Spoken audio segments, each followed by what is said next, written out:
Bonjour à tous, on est ravis de vous retrouver pour ce premier numéro de Parlement Hebdo de 2026. On vous souhaite une très belle année et on va continuer à vous faire vivre les temps forts de l'actualité au Parlement.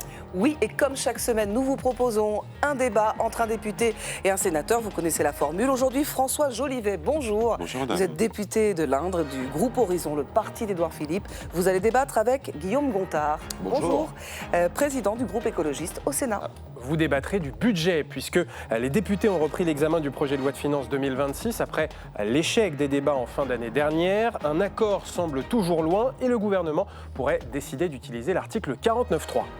Quelle réponse européenne face aux menaces impérialistes de Donald Trump après la capture du président vénézuélien par l'armée américaine et les États-Unis qui menacent d'annexer le Groenland par la force s'il le faut? Mais d'abord, le budget 2026, c'est reparti à l'Assemblée nationale. Le sujet d'Elsa Mondingava. Un budget d'ici la fin du mois de janvier, c'est l'objectif du gouvernement. Certains députés commencent à s'impatienter et ont bien leur petite idée pour accélérer les débats. Le monde tourne vite. Nous n'avons pas le temps de tergiverser. Dans ce contexte, Monsieur le Premier ministre, nous vous demandons sans délai de pouvoir déclencher l'article 49.3 de la Constitution pour doter le pays enfin d'un budget. En coulisses, les socialistes se disent prêts à accepter un 49.3 négocié avec le gouvernement, mais tempèrent pour l'instant leur position publique. On nous parle souvent du 49.3, mais le 49.3 n'est pas une arme entre les mains du groupe socialiste. On n'a pas de position de principe sur le 49.3. On a une position de principe sur le budget. S'il y a un 49.3 et qu'on ne le vote pas, il faut qu'il y ait, comme il y a eu la dernière fois, une forme de pacte de non-censure, mais qui inclut des avancées significatives. L'utilisation du 49.3, inéluctable, l'option ne semble plus taboue pour le gouvernement, mais la ministre des Comptes publics veut d'abord parler du fond. Les enjeux de méthode, 1, appartiennent au gouvernement. 2, ils appartiennent à un temps qui n'est pas le temps du début du débat, mais là plutôt de la fin du débat. Et 3, ils ne peuvent pas être posés en anticipation d'un enjeu de fond. Si vous n'avez pas d'accord politique, si vous n'avez pas stabilisé au fond le contenu des politiques publiques que vous soutenez, des économies que vous allez faire, la manière dont vous allez réduire le déficit, de l'équilibre fiscal, vous pouvez brandir tous les articles de la Constitution. Si à la fin, ce qui se passe, c'est que vous n'avez toujours pas de budget et qu'en plus vous avez un gouvernement qui tombe, je ne vois pas très bien en quoi ça aide le pays.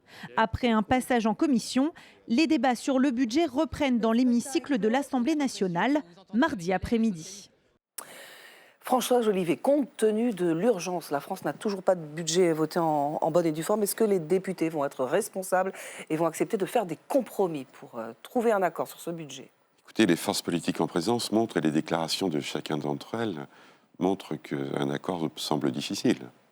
Ça veut donc dire qu'on peut sans doute que travailler un accord de non-censure si nous devons passer par un 49.3. Parce qu'aujourd'hui, force est de constater qu'une France sans budget, ça va avoir des implications sur le terrain. Les collectivités territoriales, dont monsieur le sénateur est le représentant dans son département l'Isère, bien évidemment, DETR, DECIL, toutes les décisions discrétionnaires de l'État ne peuvent pas être prises. Les aides accordées aux entreprises, personne ne pourra les prendre.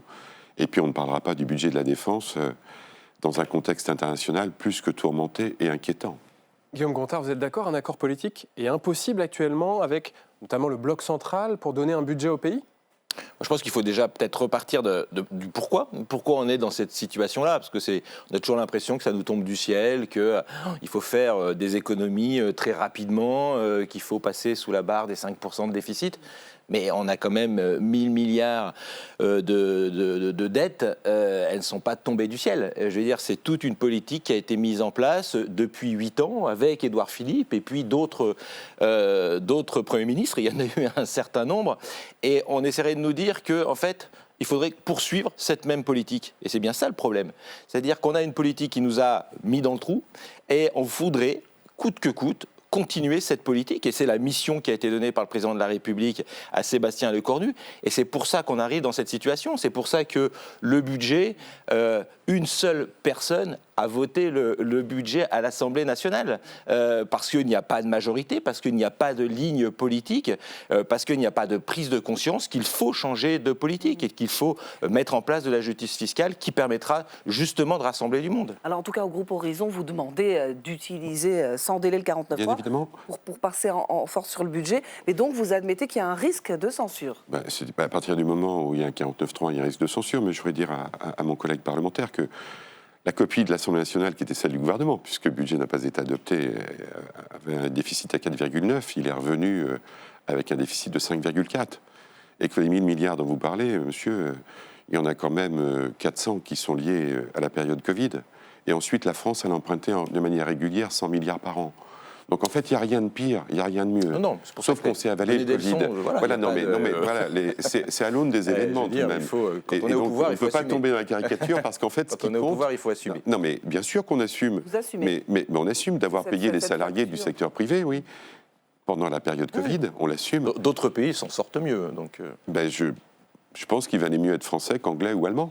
Mais est-ce que espagnol ou portugais. Mais Monsieur Jolivet, est-ce que votre camp doit faire quand même des concessions, des inflexions par rapport à la politique budgétaire qui a été mise en place ces dernières années pour trouver un accord avec la gauche? Mais je fais partie d'un parti politique où mon président considère qu'il souhaite la stabilité.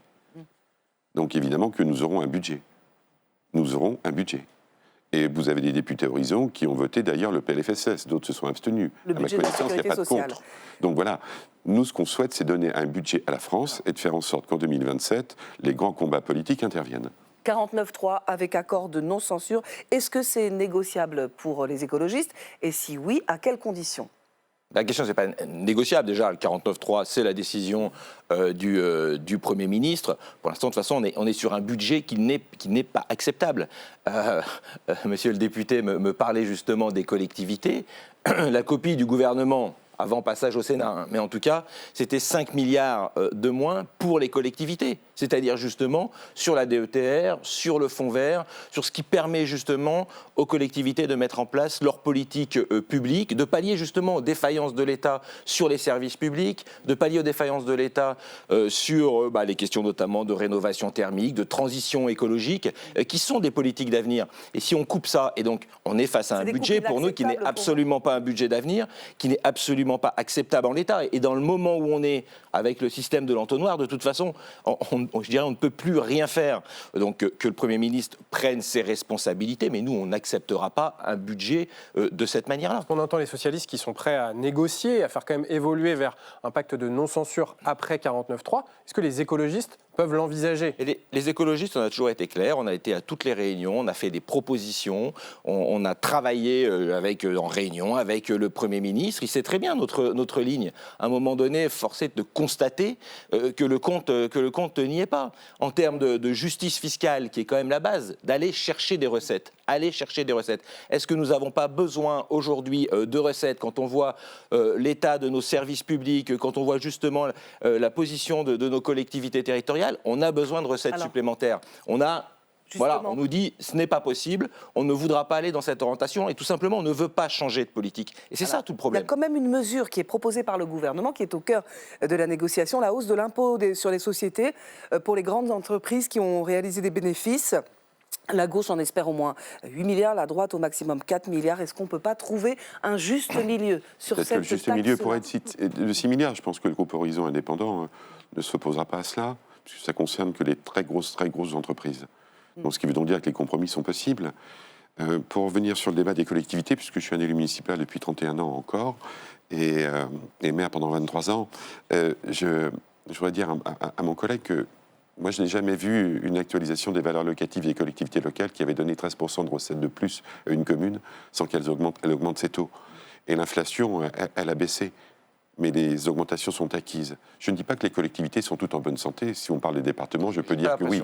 Voilà, je peux dire que les départements, mais pour autant, les collectivités territoriales, et je les défends tout le temps, elles font partie aussi du monde dans lequel on vit.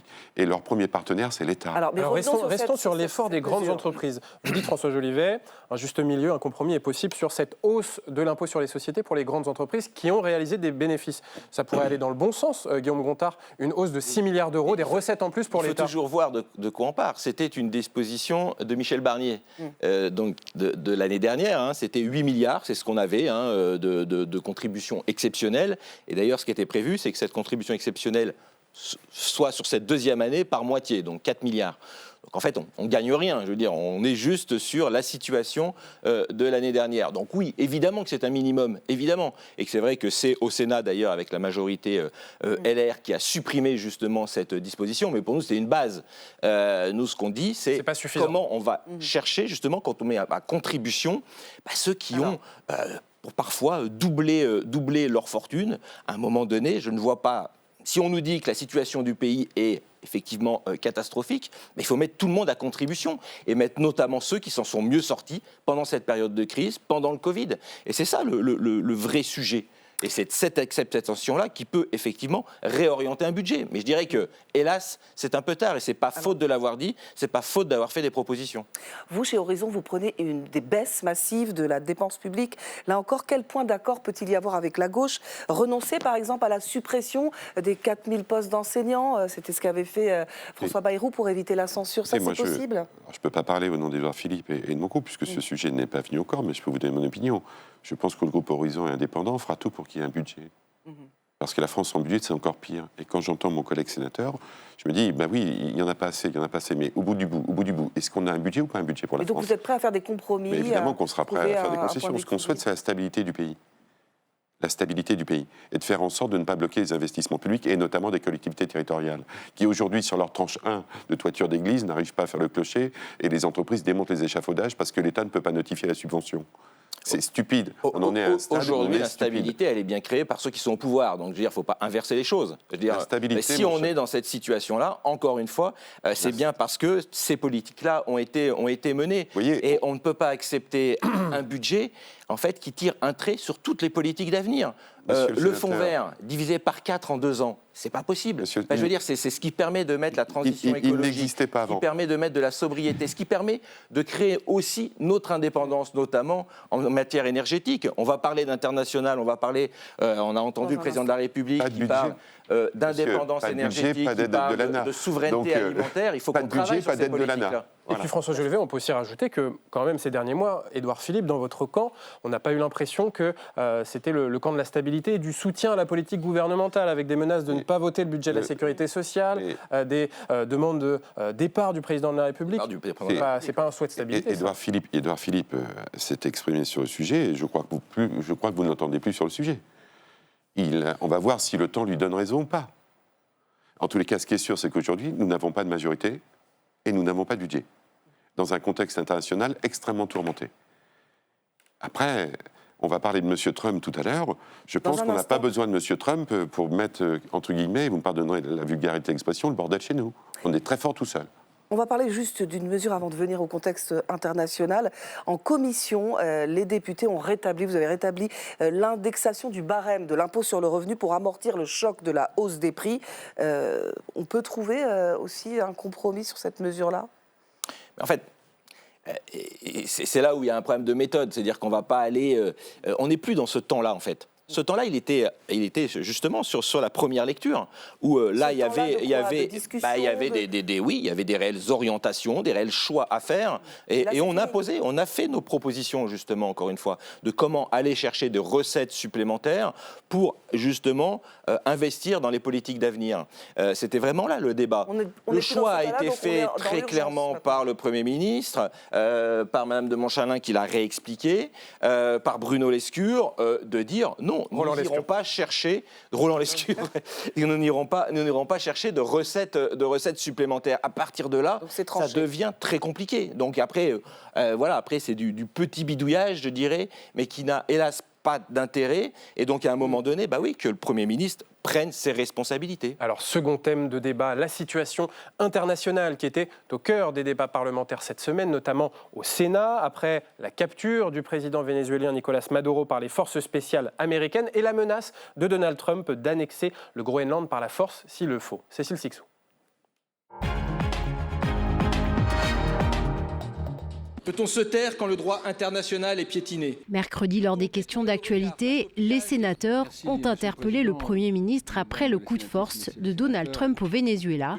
Ils veulent comprendre pourquoi l'Europe a si peu réagi, mais aussi pourquoi Emmanuel Macron n'a pas directement condamné les violations du droit international.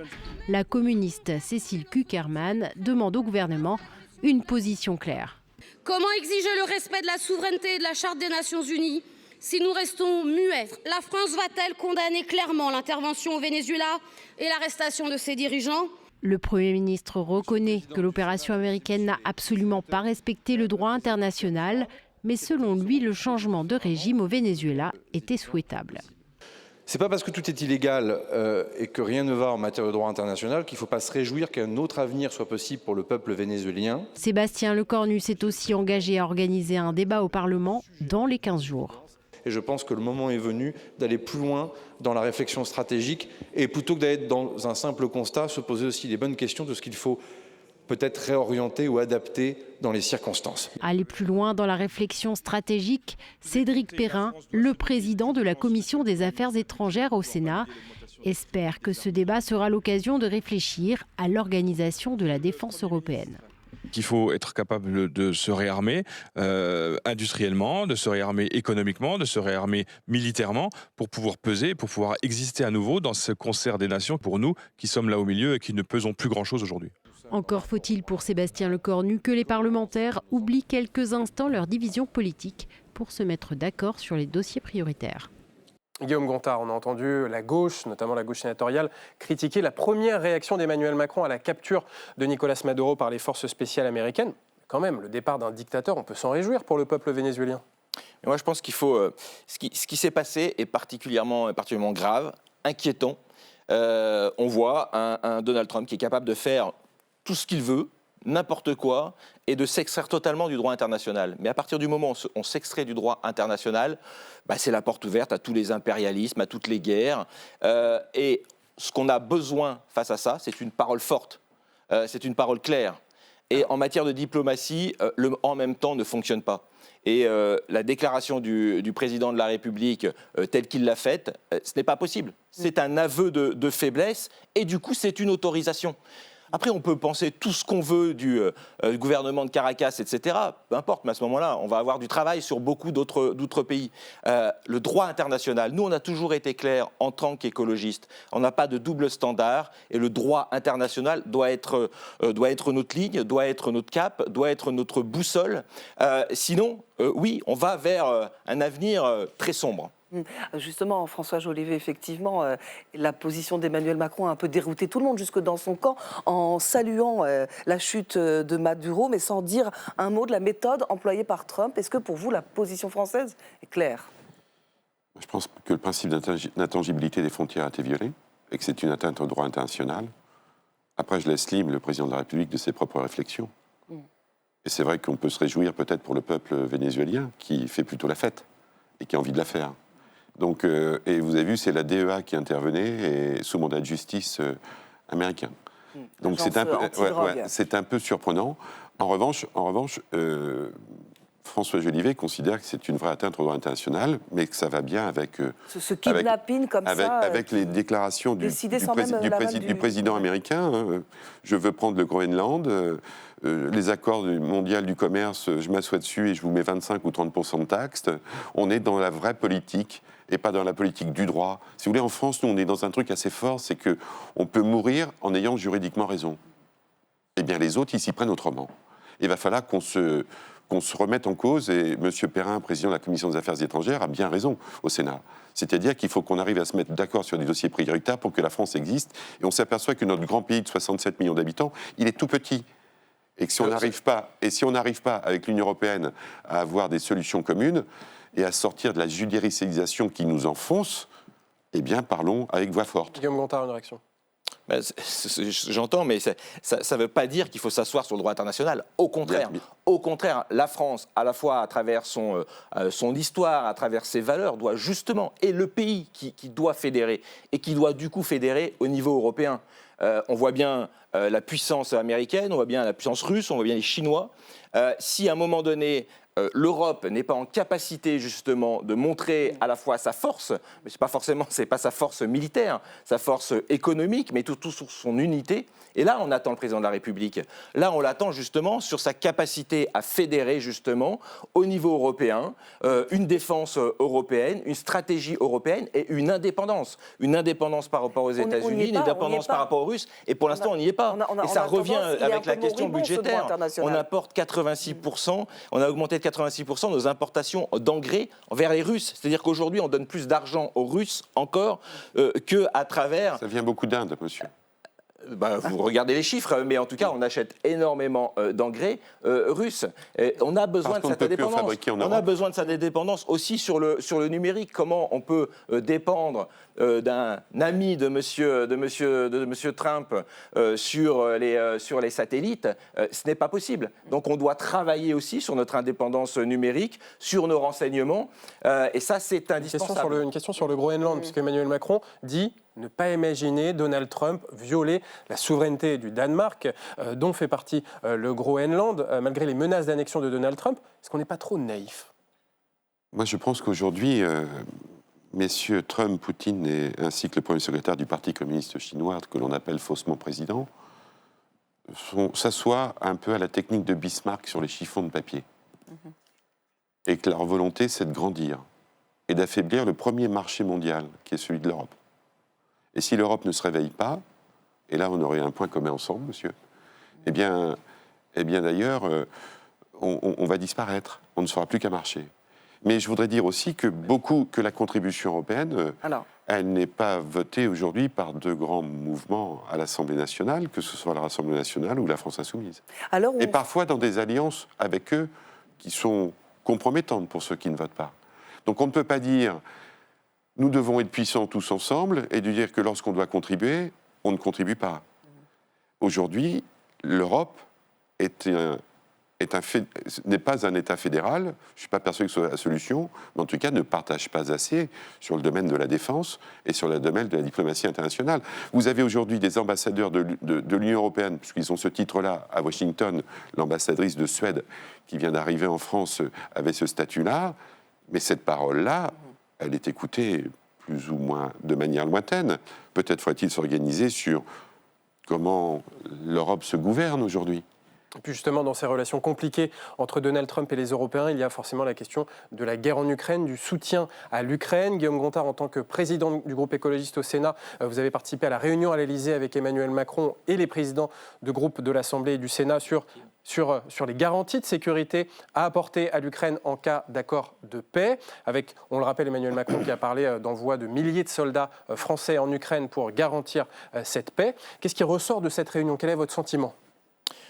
C'est ce qui s'appelle la coalition des volontaires, c'est-à-dire que c'est une organisation sous l'égide française et britannique pour réfléchir en fait à ce qui pourrait se passer s'il y avait justement un cessez-le-feu, un accord de paix pour garantir justement à la fois la sécurité ukrainienne, le respect justement et la garantie de sécurité suite à un accord de paix. C'est quelque chose d'assez intéressant parce que pour une fois, on réfléchit à la fois, on va dire au niveau européen, mais de manière plus large, mais surtout en s'extrayant du pouvoir américain. Et ça, c'est intéressant. Et c'est pour le coup là un moyen justement de fédérer des pays européens, d'aller plus largement aussi, et de montrer qu'on a une capacité d'indépendance par rapport aux Américains, qu'on a une capacité aussi de montrer aussi une puissance par rapport aux Russes et de montrer qu'il y aura cette présence-là au niveau européen. C'est quelque chose qui est en construction, mais en tout cas en tant qu'écologiste que nous soutenons et qui est important. Ça peut être une bonne chose, cette force européenne indépendante des États-Unis qui œuvrerait en Ukraine, mais reste certes à définir sous quelles conditions. Mais vous trouvez que c'est une bonne chose? Il reste encore beaucoup à faire. Il reste beaucoup à faire, mais évidemment, c'est une bonne chose. Ça veut dire que l'Union européenne se prend en main. Mais entre parenthèses, c'est les Français et les Anglais. Les Anglais n'en font plus partie, la Grande-Bretagne. Donc la Grande-Bretagne considère que ce qui se passe en Europe la concerne parfaitement, y compris pour des raisons de défense. Et il faut être capable d'enregistrer les signaux faibles. Ça veut dire que la Grande-Bretagne est inquiète. Mais vous elle va accepter de mettre des moyens. Et ce sont deux puissances nucléaires. Et ce sont deux puissances nucléaires. Et donc, évidemment que c'est très bien que l'Europe se prenne en main. Maintenant, je souhaiterais que les autres pays également contribuent, parce que ça ne peut pas porter que sur le dos de la Grande-Bretagne et de la France. Et le sujet d'Allemagne qui sont encore à régler. Mais justement, c'est ce travail-là qu'il faut faire. Vous savez, et pour démystifier un peu la chose, on a connu les casques bleus et les forces d'interposition, et bien là, ça pourrait être un peu la même chose, mais ce serait européen. Il y a quand même des manœuvres russes qui se poursuivent à la frontière, notamment vers la Finlande. Il y avait 200 000 conscrits, m'a-t-on dit, qui faisaient des exercices et des manœuvres au nord de la Finlande, de la Suède et de la Norvège. Là, je crois qu'ils sont passés à 250 000. La Suède a réouvert ses abris qu'elle a construits entre 1956 et 1978 pour mettre à l'abri toute sa population. Tout le nord de l'Europe, en tous les cas géographiques, est extrêmement inquiète. Des soldats français et britanniques seuls en Ukraine face à Poutine, c'est souhaitable sans les États-Unis? Alors déjà, c'est pas la France et la Grande-Bretagne. C'est une coalition beaucoup plus large, hein, avec. Et pour l'instant, sans l'Allemagne, sans l'Italie, avec la Pologne, avec l'Espagne, et on est. C'est une réflexion, donc c'est pas encore. Et puis c'est une force qui serait là dans le cadre d'un accord de paix, d'un accord de cessez-le-feu, justement pour garantir justement l'application de ce cessez-le-feu. Parce qu'on sait qu'en la matière, il faut être tout sauf naïf. Et on sait très bien, je veux dire, je me rappelle des discours qu'il pouvait y avoir où on nous expliquait que Poutine n'envahirait jamais l'Ukraine. On voit ce qui se passe. De la même manière pour Trump, et je partage les inquiétudes sur le Groenland. Donc il faut être tout sauf naïf, et que le fait qu'on travaille sur cette question-là et sur cette fédération européenne me paraît important. Et c'est la fin de ce débat. Merci à tous les deux d'y avoir participé. Merci à tous de l'avoir suivi. On se retrouve la semaine prochaine pour suivre les temps forts de l'actualité au Parlement. Même lieu, même heure. Ciao, ciao.